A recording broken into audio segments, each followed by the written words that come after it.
Good evening, or good afternoon. Thank you all for being here. I can tell you one thing. The work that you're doing is working. The advocacy, the one-on-one meetings, the constant attention you've given to every Senate office in this U.S. Congress has extraordinary power. And I will tell you, it's the personal stories that have made the difference in this fight. And we are on the eve of our final vote. This vote coming up tomorrow will be the culmination of every bit of effort every single one of you has made over these last 9 years. Every man and woman who has died since 9/11, this is when their memories come together. This is when their sacrifices come together. This is when your sacrifices, what you and your families have done, comes together. So I can tell you it's working, and we are very close. We have a dozen senators who are Republicans who are considering voting for this bill right now. We are very close.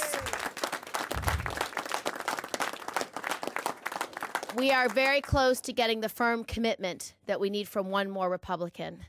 But I can tell you the advocacy that will take place today will seal the deal. So do not give up, do not lose hope, and do not pause in your advocacy, because this is where it all comes together. Now, interestingly, 69 years ago today, Pearl Harbor, one of the greatest attacks on American soil in our history, second only to the attack on 9/11.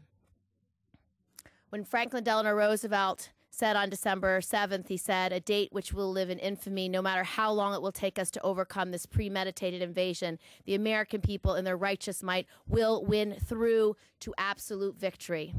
That is exactly where we stand here today. We will win through to victory. This is who we are as Americans. This is what our commitment is to our first responders and to the families that are victims of this attack. Also, interestingly, in the months that followed Pearl Harbor, Democrats, Republicans came together, and they actually provided for every one of those victims, every one of the civilians that were victims of that attack.